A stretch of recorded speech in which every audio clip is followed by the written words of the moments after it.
Hello. Now that the summer garden has almost come to an end in my garden too, at least a few of the beds are not doing as great and healthy. I wanted to clean up this raised bed as well. I pick and choose to do one raised bed a day because that will help me clean up much faster and plan much better by doing one bed a day. So my target is small, that way I can accomplish it and feel good about it. So I'll show you. Once I remove all the dead material, I have some plants that are done. The zinnias still look good, but I may get rid of them now that it's almost end of the season. I still haven't decided it. As I keep cleaning, I'll decide what to remove and what to keep. But I definitely have the second half of the bed empty. I have this bottle gourd vine going up against this, so maybe it'll need some nutrition to produce some fruit now.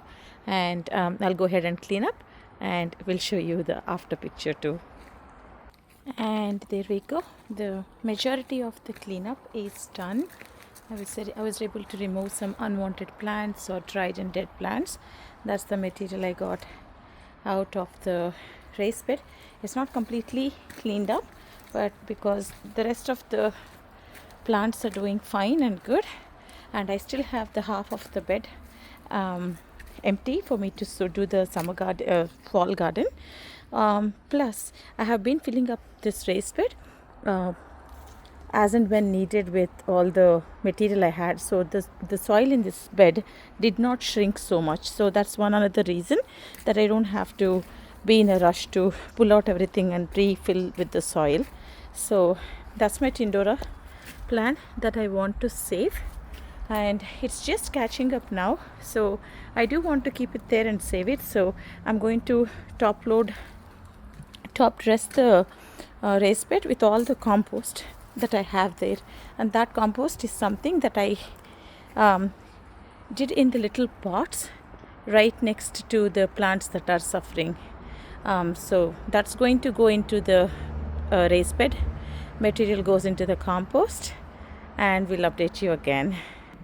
I was able to dump most of my compost pots, the compost that was in the pots, and was very happy to see how beautifully the compost has turned out, nice and dark and rich with tons of earthworms in there, and everything has gone inside because of the heat. I have one last pot that I'm so thrilled to show to you guys. This is one of the pots that's sitting right here. It's too heavy, which means it got soggy inside for sure. I want to dump it in front of you to show how well the compost will be formed. It's been sitting in here for a couple of months now. It's heavy. Let me just reverse it, and then I'll show you the compost inside there. I really had to put a lot of pressure and effort to get the compost out of the pot, but look at that compost.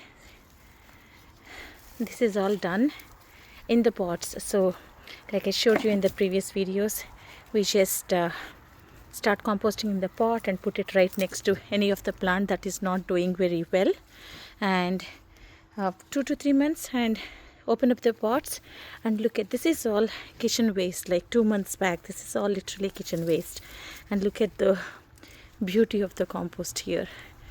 And this is why we should compost. So I'm going to spread this near the rest of the plants, and then add some more a top layer of one more bag of soil maybe, and water this bed and call this done, so I can go ahead and sow more seeds or plant more saplings.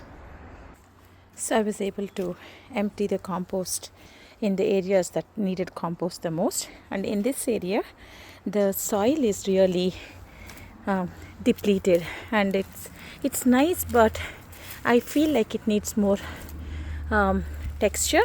So I'll go ahead and get the steer manure in there, and I let it sit to the rains before I sow some seeds, or maybe I'll go ahead and plant something, but may not sow the seeds in there. And this is nice and beautiful. Remember the video in which I showed how steer manure should not look like?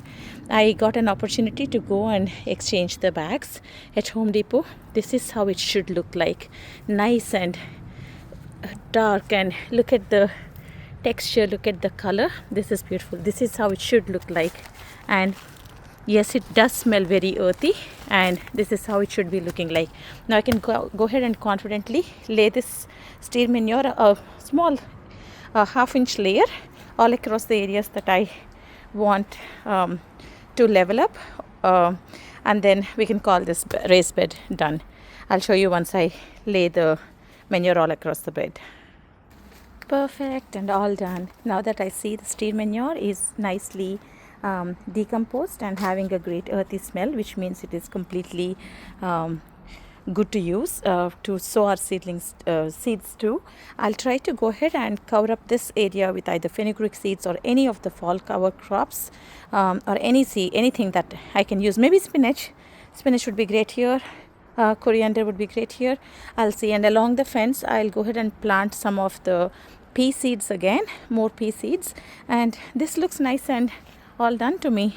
And to film this and to keep working, it took me about like 45 minutes to an hour to finish this raised bed.